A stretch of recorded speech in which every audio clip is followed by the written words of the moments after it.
Il grande elettore è positivo. Giacomo Possamai da Vicenza è lui, il capogruppo del Partito Democratico in Consiglio regionale Veneto, ad aver ricevuto due notizie contemporaneamente, una bella e una brutta. Ha cominciato da quella bella. Sarà lui il rappresentante del centro-sinistra Veneto ad eleggere il capo dello Stato il 24 gennaio.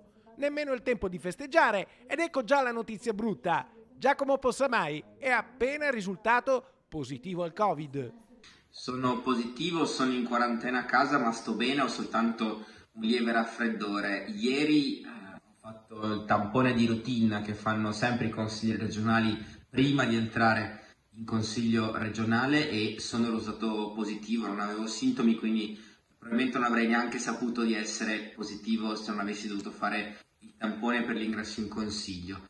Gli altri due grandi elettori veneti sono il presidente della regione, Luca Zaia, e poi un altro vicentino, il presidente del Consiglio regionale, il leghista Roberto Ciambetti.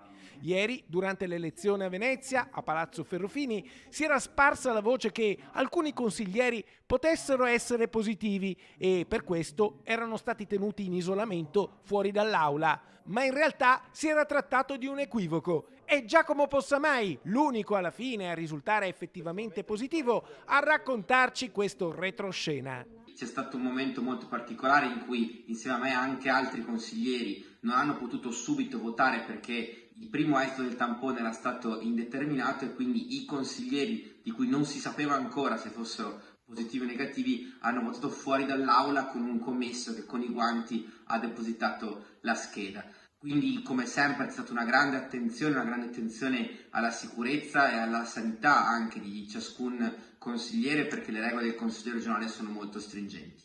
Ora i casi sono due. O Giacomo Possamai, che fortunatamente è asintomatico, si negativizza entro il 24 gennaio, oppure non ci sarà un rappresentante veneto del centrosinistra a partecipare all'elezione del capo dello Stato. Ma lui è positivo e questa volta, nel senso che è ottimista.